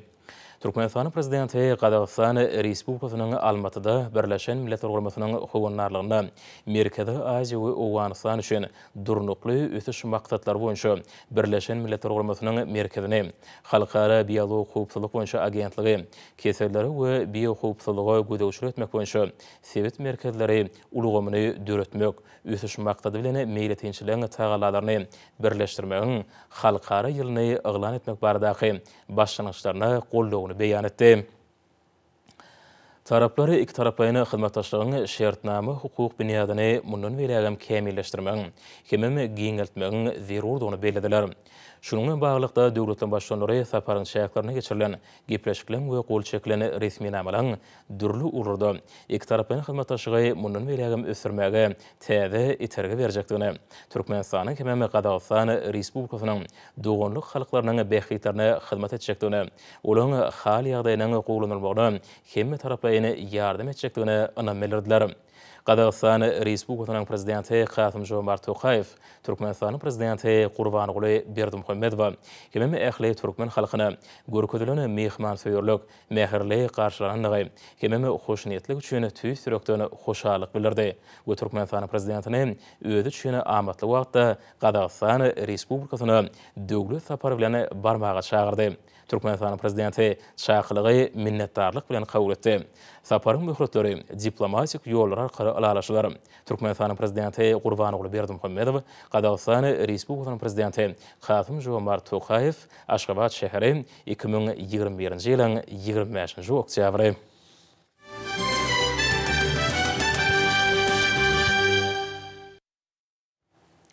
Orta Türkmenistanyň prezidentiniň gol çekeni resminamaty bilen tanşadýas. Gazagystan Respublikasynyň prezidenti Kasym-Jomart Kemelowicz Tokayew Türkmenistanyň beýtaraplyk ordeni bilen syýralamak hakynda Türkmenistanyň prezidentiniň fermany. Garaşy Türkmenistanyň kemeşilik betaraplygynyň ikrar edilmegine Türkmenistanyň we Gazagystan Respublikasynyň arasyndaky dostlukly gatnaşyklary berkitmekde bitiren aýratene hyzmatlar üçin şeýlekeme iki döwletiň arasynda uzak ýyllardan beri dowam edip gelýän syýasy, ykdysady, alam bilim we medeni ulgamlardaky hyzmatdaşlygy ösdürmäge goşany uly şahsy goşandyny gözeňde tutup, Gazagystan Respublikasynyň prezidenti Kasym-Jomart Kemelewiç Tokaýew Türkmenistanyň betaraplyk orjeni syýlaglamaly. Türkmenistanyň prezidenti Gurbanoğly Berdimuhammedow.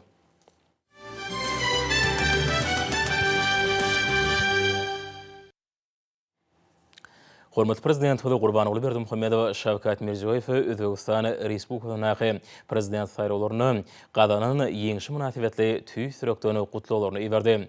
Saýrowlaryň netijesi siziň ýurdun güllä ösmegine, oň halkara geňişligine, awraýynyň ýygydarly artmagyna, hemem doganlyk Özbekistanyň halkynyň awadançylygyna gönükdirlen öňden görjekli syýasatynyň ähli halk gollawyny eýe bolýanyna aýdyň şaýaty edýär. Döwlet başlamaly gutlaw hatyna belýär. Hemem Türkmenistan ýa-ni Özbekistan Respublikasynyň arasyndaky hoşnýetli goňşulyk, dostluk we özara düşünmek ýürüleglerini esaslanýan doganlyk hemde oňyn gatnaşyklaryň halklamydan nurana geljeginiň bähidine mundan belägem aýdydarly ösdüriljekdigine anam bildirdi. Milli dermada Gurbanoğly Berdimuhammedow şu ýakymly mümkinçilikden peýdalanyp Şawkat Mirziyoyew berkjan saglyk, bagtyarlyk we jogapkärli döwlet başlanmagy epetinde üstünlikleri Özbekistanyň doganlyk halkyna bolsa parahatçylyk hemde rowaşlyk arzuw etdi.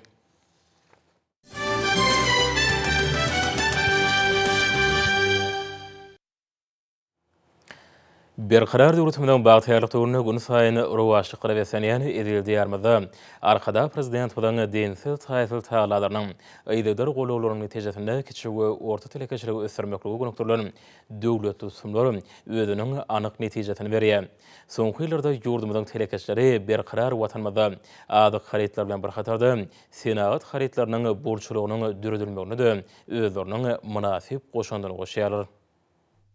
Türkmenistanyň senagatçylary we telekeçiler birleşmesiniň agdasy bolan Saýyt etrawynyň Sakar şäherindäki Türkmen ýylady hususy kärhanasynyň işçi hünärmenleri Türkmenistan parahatçylygyň we anaşmagyň watan ýylnyň her bir önümçilik gününi üstünliklere betlep, diýärmeden hemişilik beýtaraplaryň 26 ýyllygyna anamly dähme sowgatlary bilen barýarlar. Döwri we önümçiliklerin hataryna tanylýan hususy kärhanada esasana müşterilerin tekliplerdir sargytlaryna laýyklykda 220 kV çelli uzaw aralyklara elektrik togyny geçirji ulgamlar çekmek, 220 kV çelli elektrik togy bilen gurnama işleri, 110 kV çelli elektrotehnika enjamlaşdyrma degişli taslama işleri, 110 kV çelli transformatorlaryň elektrik energiýasini paýlaýjy we gödäwçilik enjamlarynyň synag işleri, elektrik enjamlarynyň relé goragyny we awtomatik sağlamak işleri, 250 kW çelli elektrik hareketlendiricileri, generatorları, 2500 kW ampere çelli transformatorlary awatlamak işleri, magdan çykarylşynda we ýerüstü önümçilik dehgalaryny guruluşy gurnama işleri, dörli ölçekdäki we galanlykdaky daşy örtülen hemde açyk görnüşli elektrik simleri, şeýle-de kabelleri, demir beton guruluşlary we metal önümleri taýýarlamak, şonuň ýaly metallary niýetlenen barlyk hana hyzmatlary üstünlikli ýola goýulan, tejribeli hünärmenlerin gatnaşmagyna ýerine ýetirilýän ygtybarly ýokary hilli hyzmatlar müşteriler üçin amatly bolmak bilen idare kärhanalardan, şeýle-de şahsy taraplardan gelýän sargatlar ýygydarly artýar. Önümçilikde öten tehnologiýalaryň netijeli ulanylmagy işleň talaba laýyk alınıp barylmagyna uly ýardam edýär. Türkmen ýylady hususy kärhanasynyň işçi hünärmenleri kiçik we orta telekeçiligi ösdürmekdäki uly aladalary, maksatly tutumlary üçin mehriban arkadagymyda alkyş sözlerini beýan edýärler. Berkarar döwletimiň bagtyarlyk döwrüne telekeçilik ulgamy milli ykdysadyň möhüm bölegine urly.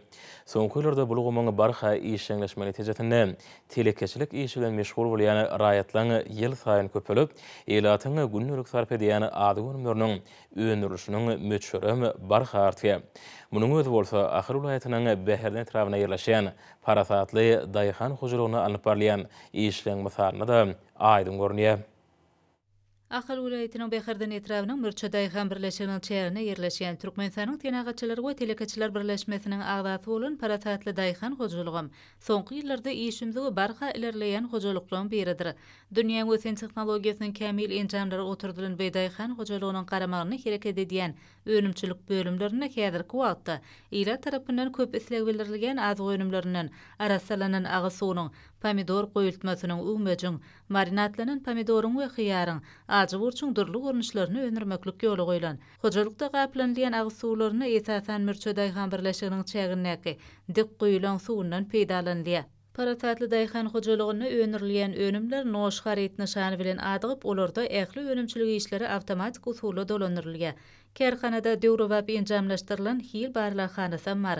Paratatly Daýhan hojalygynyň janybkeş işgärleriniň barhabatlanýan iş depkinleri olaň öz öňlerine goýan asylly maksatlaryna ýetjekdiklerine bolan anamy pogtalanyrga. Hormat alymlar, Nurto ýurdumyň raýatyny we paýtagtyň Aşgabatda 25-nji oktýabrda saat 20-den 26-njy oktýabrda saat 25-ne boljak howa barada. Türkmenistanyň howa maglumat howlugynyň berýän habar bilen tanışýaryň.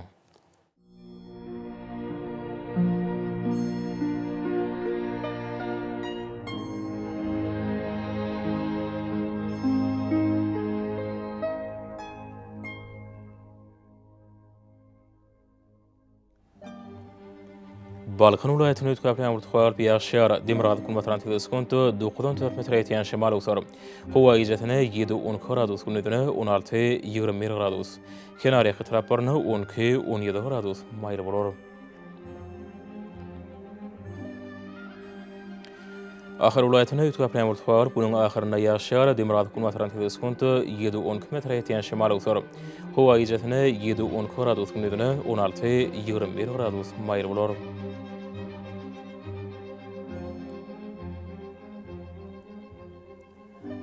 Mary vilayatyny ötkäplen urtgar Demirgazy kulmatran teleskontu 6-10 metr ýetýän şemal uksar. Howa ijetine 3-8 gradus, gündüzine 18-23 gradus maýly bolar.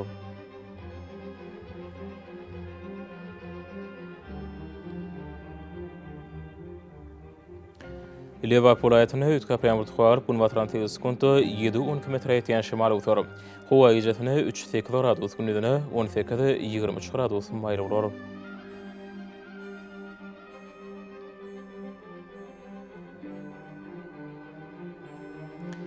Daşuwud vilayatyny ötkäplen urtgar Demirgazy kulmatran teleskontu 7-10 metr ýetýän şemal uksar. Howa ijetine 2-7 gradus, gündüzine 12-17 gradus maýly bolar.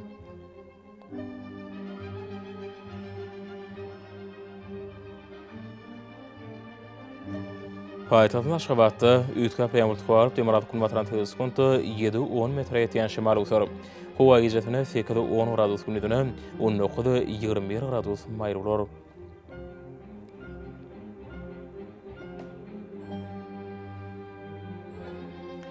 Ýurdum boýunça oktyabr aýynyň 26-syna magnit hadisasynyň durnukly ýagdaýda bolmagy başlaýar.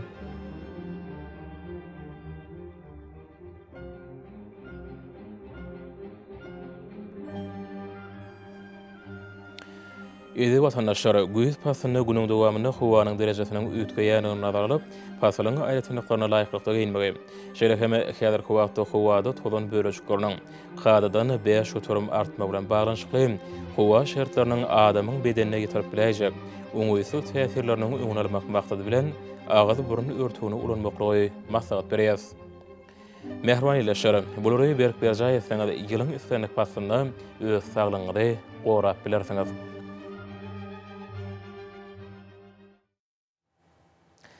Mehriban adamlar, şunun watan habarlary peşimizde jemleýäs. Berkarar döwletimiň bagtyarlyk döwründe ata watanma Türkmenistan ähli wagtlarda ösşür ösenýär. Ähli düşünýärde ne bolsa halkyň behwidi bar. Şundky biziň ýurdumyzda döwlet adam şendir. Hoş sag bolun, edi ýylaşar.